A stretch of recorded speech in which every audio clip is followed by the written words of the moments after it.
Hello, everyone, and welcome back to today's AlphaNooner. We are very excited to be joined today by Todd Harrison. Very excited time just to kind of talk. Again, we are right ahead of Thanksgiving. We are in Green Wednesday. We have a lot of interesting cannabis-related events coming up next week, so it's a great time to kind of sit down and chat through what he is seeing. Of course, we always want to invite you into the conversation, so if you're out there, you haven't hit the road yet for Thanksgiving, you're always welcome to throw a comment in the chat, and we'll get to it as we go. With all that said, Todd, thanks for joining us. How are you doing? Good, Mac. How are you? Good. Are you getting ready for the holidays? I feel like you've got a busy schedule generally, but I imagine you got a lot of family. You got a new family member with a dog. Yeah, we got a new pup, Brandy. She's terrific. Old Doberman puppy rescue. We got her at 8 weeks. So our third dog. We got both of our twins home from college. He's back from Binghamton, and she's in from Ohio State before she heads back for the game this weekend. And our youngest is 13. So we got a full house and lots to be thankful for. That's exciting. All right, awesome. Well, I'm glad to hear it. And also, I know schedule packed for on the cannabis side of things. We'll talk about that as well. And maybe you want to start kind of on the Thanksgiving theme. I know it is kind of the holiday Green Wednesday, which is really just sort of a buying opportunity and a good sales, holiday ultimately for a lot of the cannabis companies selling ahead of the holiday. We are getting together with a lot of family, friends as well sometimes. But what are your thoughts on sort of this year's Green Wednesday? Anything different from kind of previous ones where we've seen spikes? Oh, I mean, listen, Thanksgiving is my favorite holiday. It's very low key. There's good food. There's football. There's cannabis. There's puppies. There's family. Hard to fuck it up unless you talk about politics.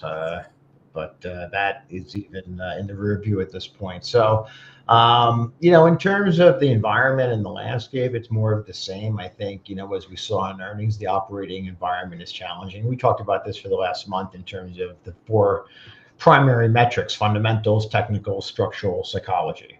Fundamentals, not great, especially with A3. Technicals, we've broken down, although as it stands, the ETF is holding the post election lows. Structural, we see what it's like on these exchanges in terms of the tax regime, and then psychology, hit me again, I can this time put some stank on it. So I lose you with these movie references, but hopefully one of the four people watching will get it. But nonetheless, here we are.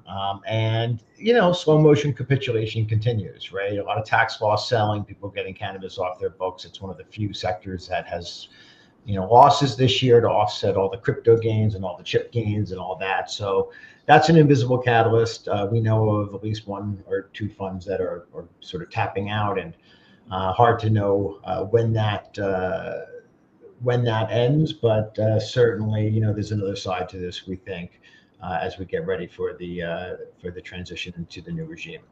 Yeah, I was going to say, I feel like that must change at least a little bit. I know we're starting to see some appointments and things come through on the political side, but I imagine hopefully on the 20th, you start to see some changes. I know there's been a lot of talk about becoming more kind of crypto friendly, and I think we've definitely seen that so far in terms of enthusiasm and excitement around crypto. And I guess the question is still around when that happens for cannabis. It's a different story. But time is not, as many of us know, after 6 years of watching the Democrats sort of use this as a carrot and a stick, time and the benefit of any doubt from a politician is in short supply in these parts. But the interesting part, and I say this as measured as I can, is, we've had conversations with Trump surrogates and people on the Trump transition team for the better part of the year. And it's just the part that kind of sort of stands in stark contrast is how optimistic they are on the issue versus sort of the mood in the industry right now. And we get it, right? We understand why. But there seems to be a lot more energy and optimism around this issue in those conversations. And I guess it just comes down to when does that translate and how does that translate? Yeah, and I guess it's hard to say, again, with politicians on kind of either side to some amount, but, I think there's a lot of promises, a lot of sort of plans, big plans to push things through. I think this team does seem to be more aggressive in terms of trying to push things through across a bunch of different fronts, including cannabis. Is there anything that you're getting kind of from those conversations where you're hearing people talk with the actual team, that does give you any different confidence than it might have with the Democrats? Well, there's a lot of frustration with the Democrats, and I don't think there's really much of an appetite to give Schumer a win in the lame duck, at least from my understanding. But never say never, I guess. It's not a 0% probability. You don't know what else is sort of on the table, but we're not expecting that. The things we are looking forward to next week, we have two legislative items. Not legislative, two judicial items. One is the ALJ hearing on the 2nd, which we're really not expecting all that much because it's really more administrative and preliminary ahead of what we're expecting, or what they signal to be a January, February hearing on the matter. The second is the Boys lawsuit, oral arguments on the 5th. And that's interesting because the industry, really Jason, Verano, Emily, and the like, are suing Merrick Garland and effectively alleging, that this is a deep state bureaucracy that has held down the cannabis industry. And it's an interesting climate, for that type of an argument, especially if it elevates to the Supreme Court, which is possible by the summer, according to those close to the situation, possible by the summer. So, we have a regime coming in that has 3-letter agencies in their crosshairs as bureaucratic. We have a lawsuit that just happens to be kicking off oral arguments next week, alleging the very same. And it's just an interesting timing, if nothing else. A coincidence, surely, but interesting nonetheless. There was drama last week, obviously, surrounding Matt Gaetz. A lot of questions about his character. I don't think any questions regarding his passion for cannabis. But I know more than a few people who are a bit conflicted about the nominee because, hey, it's great for us, but there's a bit of an ick, I guess, with it. I don't, it's neither here nor there at this point because he stepped. It's moot. But Pam Bondi, I know the Google search is like, hey, she was against, she followed her boss against Amendment 3, and 10 years ago, she opposed medical. She's a Trump loyalist, from what we understood. The people close to the situation were very happy when they heard it was her in terms of this conversation.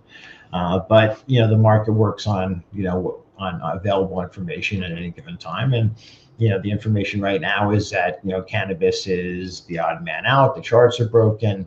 The tax losses are there for the taking. And, the conventional wisdom is that Schedule 3 is either on hold, not happening, and legislation under a Trump, a red regime is not going to happen. I just will leave you with this. 4 years ago, we had a blue sweep. Stocks ripped before we realized that there was nothing going to get done. 4 years later, we have a red sweep. Stocks got crushed, right, in Florida too. On the perception that nothing will get done. So it's the mirror image. We're seeing it. Back then, remember, it was like buy the pullbacks. Now it's like just sell any dip, sell any pop. So we'll see if we can get some movement out of this administration, incoming administration, which is more pro-business and certainly doesn't like the idea of sending our business to Canada to list. And all the other things like cartels and human trafficking that are manifested through these illegal networks. There's lots to like there in terms of policy if you're a cannabis advocate. Yeah, I think that's a lot of good coverage. In terms of the Bondi element, I wonder, if the cannabis industry is communicating kind of on the politician side, obviously it's very clear to recognize how important it was for Trump to kind of make a clear position that I think is very favorable for the cannabis industry.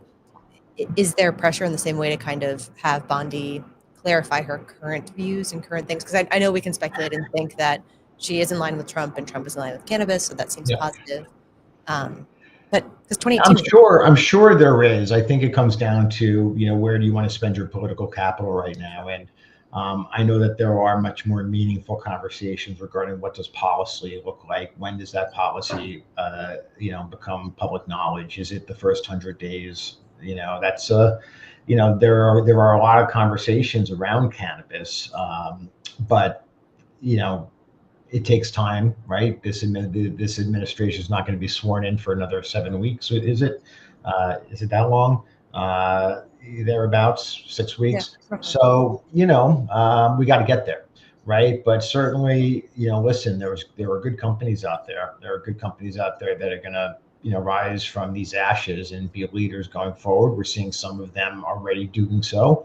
We're seeing some 3D chess being played by Ben, which is pretty impressive to watch. And the industry will emerge. We want to get clarity on the Farm Bill. We want to get clarity on cannabinoid regulations. All of the things that they were scared about happening for cannabis is sort of manifesting in these unregulated hemp markets. So, have nothing against hemp, love my tempters, right? But need uniform regulations across the plant, because it's the same plant. Not surprising. Again, if you allow for those kind of Wild West to go on, of course, you'll see that come through, which makes sense. I see El Guapo in here. Hey, Guapo, great to see you. And he's got a great question. Execs are being open about their contact with the Trump transition team. How does that compare to the contact with the Biden team? Well, I can only speak from personal experience. I thought that the Biden team, at least from what I understand, they were maybe reluctantly, but diligent, I guess, in doing the things that they needed to do. Remember, we wouldn't have gotten this far without them. And there's a modicum of respect that's due, with an asterisk on it, as long as we get it done. But what was interesting is that as soon as Kamala went to the top of the ticket, it was a ghost town. There was no conversation. We had heard things, and I can say it now because she's not there. We had heard things like she was going to, fire up antitrust against verticalization and call it unconstitutional, and really, and that her advisors were all like social justice warriors, like all of them. And so I don't know. That was in the grapevine. I don't know if that would. And she was really cagey on the issue, right? Remember, she talked about how cannabis for blacks and then crypto for blacks, and it was very alienating. It wasn't the sort of answer that I was hoping to see from her. I can tell you, every conversation we've had with the Trump surrogates and the Trump team going back to February has been engaging. They've done what they said they were going to do in terms of communicating and having conversations, and really changed I think a lot of perceptions regarding his stance on the issue. I think surprised a lot of people, and I think a lot of people are still in this sense of suspended reality where, like, yeah, this is just something politicians say, but let's see him actually do something. Yes. And especially with a red Congress. But let's remember, right, like, if 280E is going away, they're going to have to replace that with another tax regime. There's your motivation to pass legislation. And I could argue, I won't argue because I don't have any argument left in me. But I could argue that a regulatory framework under a Republican-controlled, Hill is going to be more business friendly than it otherwise might have been. And I'm not saying that there's no, anybody who knows me and the work that we've done with Weldon for 4 years to get people like this. This is two different conversations. Like, this should not be on the schedule, right? This should be left to the states. Nancy Mace had the right idea. She was early, but leave it to the states. Let them figure out if they want to do interstate and how, and the tax, and let's move on as an industry and as a country, because people like Schedule 3, the stank on Schedule 3 is that people are still in jail, and we all know that's not right. Right, like, yeah, if you're trafficking like tons of cannabis, yes, but if you sold $900 like Weldon and go to jail, the sentence to 55 years, that's fugazi. So that's common sense, and I feel like maybe we can get some common sense done, but we need to, market needs to see it. I think the benefit of the doubt ran off long ago. Yeah, no, I think that makes sense. Outside of sort of the investing sphere, that is great to hear that I think Weldon would be able to really continue his work. I know his film kind of coming out, really getting some traction on that. I'm part of him, and he stayed close to the family, and they have a good relationship, obviously, right? I mean, and I think they can do a lot more good together. I know he's very excited about the work that he feels that we can do, and that, as I sort of get off that phone and look at around here and say, there's a lot of red on these screens. there's been a lot of people who have taken shots, a lot of people who've been rooting for failure, a lot of things. Yes, we missed things along the way, obviously, right? But there's something to be said for best intentions and honest intentions, and doing the work when nobody's looking to try to get something done that you believe in, right? There's no you can't there's no winning without failure, right? And there's been a lot of failure, but I don't think anybody, at least on this side of the fight, wants to throw in the towel just yet. No, I think that's fair. It actually does remind me. El Guapo, I think you had posted the tweet about it. It's very easy to be a critic. It's very easy to kind of tear things down and criticize versus trying to push something forward, trying to create something. And I think that definitely holds true in cannabis. And it's taken a toll. It's taken a mental toll. It's taken a financial toll. It's taking how can it not? This is 6 years of Sisyphus and pushing a boulder up a hill to be rolled over by it. How does it not affect you? I mean, you can be stoic, you can be optimistic, you can be, even dogmatic, but at a certain point, you're like, it fucking hurts, right? Yeah. It's frustrating, and I think a lot of people are there. We talked to a lot of people. Just got to Sammy, talked to, people all over the street. People are exasperated.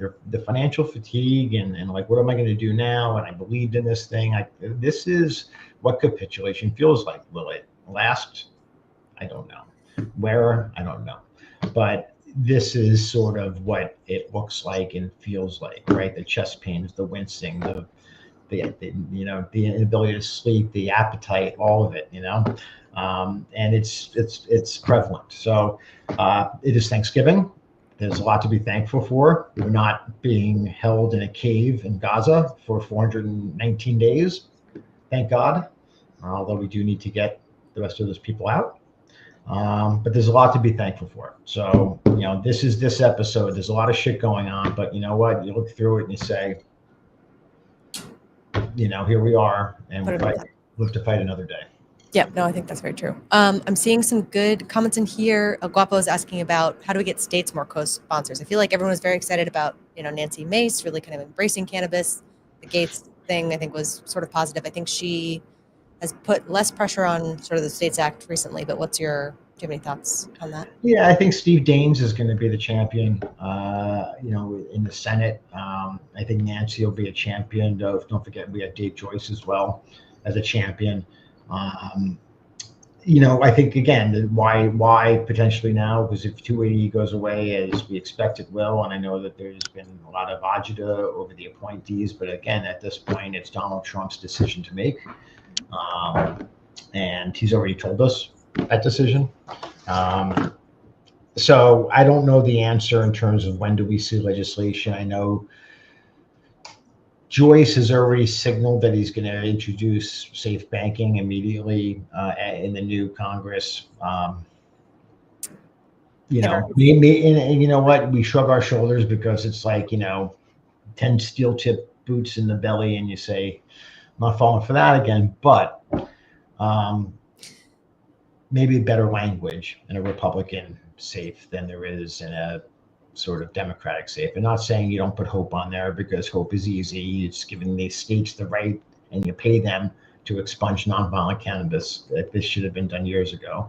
And the Graham Act, for that matter. Like, Jason Wild posted something this morning that was wild. It was about sort of how the deep state debanked cannabis companies 15 years ago to kind of starve them of the oxygen they needed to survive. And it's like, it's just like, it's just happening right there in front of us. So we'll see. We'll see soon enough. Next week, we're going to see David Boies and Josh Schiller in court. We get to see the DEA sort of defend their actions with the clown, with that organization. And at that point, we turn our attention to year end, the end of tax law selling. Maybe we get a kiss from the gods from our incoming president. But again, I don't know if words matter as much as actions. But can't help but think about the reaction to the blue sweep 4 years ago. Yes. And how wrong, how that first move was the false move, because everyone thought they'd get something done and they didn't. And now it's down because nobody thinks they're going to get something done, and they will, I think. So I think that's fair. I will also put a plug in. We are going to have Emily Paxia on the AlphaNooner next week as well, to kind of ahead of the lawsuit to talk about a little bit more information there. So that'll be interesting. But on the other side of the 5th, once we've had both the preliminary hearing and the lawsuit hearing, what are your expectations in terms of sentiment? What's your sense of how people are sort of viewing this next week? Is it sort of like that make or break? Because I feel like it was different on the election in terms of, was Trump going to take office? Yeah, I don't have great expectation. I'm certainly curious, Okay. right? But like sort of expecting, next week's just going to sort of set the docket in terms of the ALJ. I think that for me, the more interesting sort of saga is the Boys lawsuit, because again, in the context of the world in which we find ourselves, of the bureaucracy with the bullseye on its back, as Merrick Garland gets sued by David Boies and Schiller, and like arguably some of the most prominent attorneys in history of the country, and I just think the timing is really, really interesting. So I don't think that we're going to get anything coming out of that that's going to be necessarily like actionable. I don't think, but every step closer to the Supreme Court is a good step. These guys, I know Emily, who's awesome, and Jason and the Verano folks, and everybody else who's chipped in, because it's expensive. It's the timing is nice for a change, given everything that's going on around us in the government and with these bureaucracies. So we'll see. We know Clarence Thomas. I was joking with Sammy earlier, like, if you would have told me like 2 years ago that Clarence Thomas and Donald Trump would be, sort of the free, they would free the plant, I would have said that you're crazy. But expect the unexpected. I think, you really just have to look and see what actually happens and not necessarily try to predict out, because it can be tough. No, but the whole point, remember, of the judicial move was to hit shots across all three branches of government. Yep. Right. So you had the administrative process with Schedule 3. You have the legislative processes, which have been really frustrating, and now you have a judicial process, and that was always the goal, was to make sure that you got all your bases covered in terms of the branches of government. Yeah, no, I think that makes sense. Well, so with that sort of as the backdrop and the environment and the landscape for the actual companies operating, what are the highlights? I know we might want to dig a little bit into everything that's going on with Agrify, Green Thumb. What's your kind of quick take on that? Yeah, we were, it's a little murky because of the Warren coverage and information that we don't know and how they're going to account for it. But we just did like a back of the envelope math exercise earlier, with Agrify at $75. I don't know where it is now, $67. But we figured, and again, this is illustrative, very crude and best guesses, so please don't quote us on the math, but unrealized gains of somewhere to $600 to $700 million with Agrify at $75, which, would be about a 30% benefit to the current $2.3 billion market cap of Green Thumb. But it's not realized. They have, the warrants. There's a lot of moving parts here. I think the read through is very positive. I mean, you could say, okay, it's a huge short squeeze type float, et cetera, et cetera. Or you could say that Ben's playing chess and like he's playing it well. And whether this is a roll-up strategy for hemp beverages, or there's optionality across, as he said, some of the more, some of the other form factors that are emerging on the horizon, or if it's really a public shell that, they'll do the math one day and back into. Like, I don't think, I don't know if we know yet. I think a lot depends on how the cards fall. But what I think it does demonstrate is that he's sort of next level in terms of how he's operating. I think the read through for Green Thumb is great, even just on that.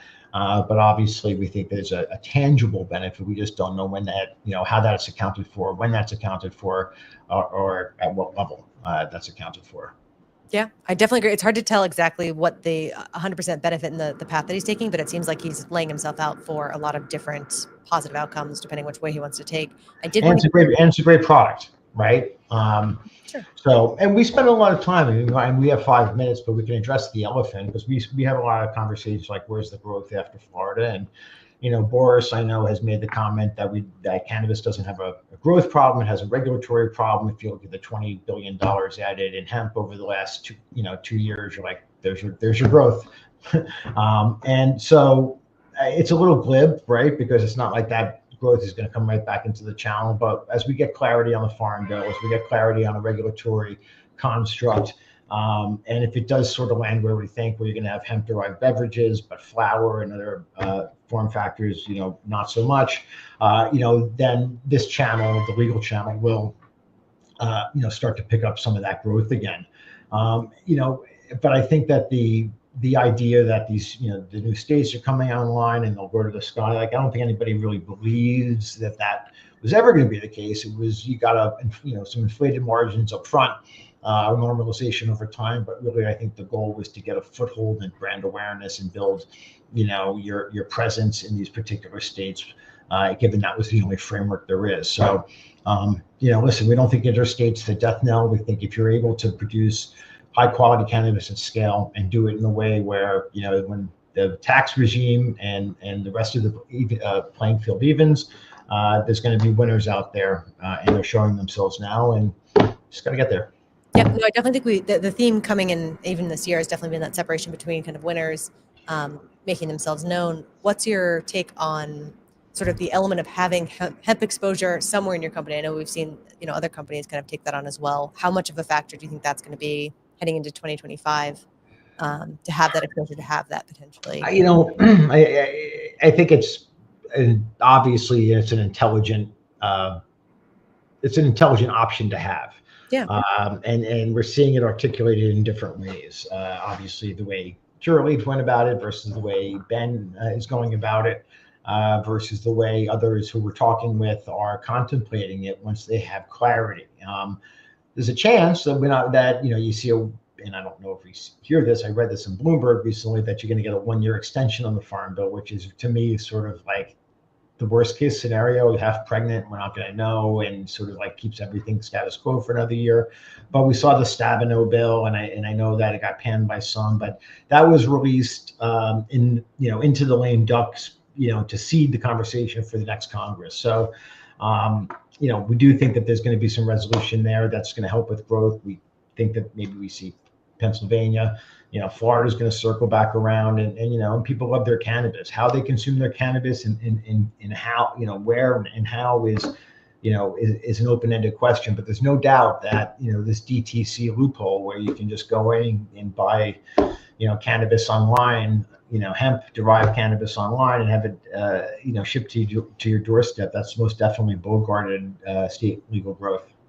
Yeah, no, I agree, 1,000%. All right, let me go through some questions really quickly to see if we have any interesting ones that are coming through. All right, no, I think those are all the questions we have, but we definitely have some Thanksgiving ones coming through. Looks like El Guapo, that's also his favorite holiday. I know you're saying Thanksgiving is yours. Also, yes, definitely need to get more puppy content. I was also talking with Jane earlier and talking with Winston. We need to set up some kind of puppy FaceTime or something like that. She's been sick for a little bit, but we'd love to do that. This is a good puppy. We're very happy. It was one of those things where I got my wife in a good mood. I went to a business lunch with her, and she's like, "Thank you so much. That was so nice of you." I said, "Of course, it's my pleasure." I said, "Can you do something for me? Can we stop by the pound and just?" So she's like, "Sure."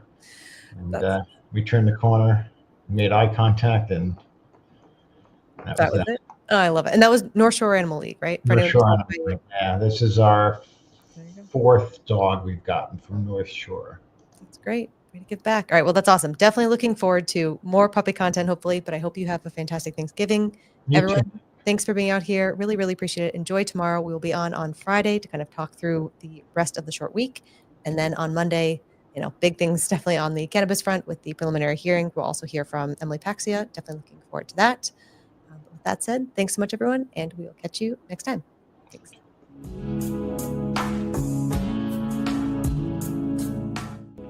Before investing, carefully consider the investment objectives, risks, charges, and expenses found in the prospectus, available at AdvisorShares.com.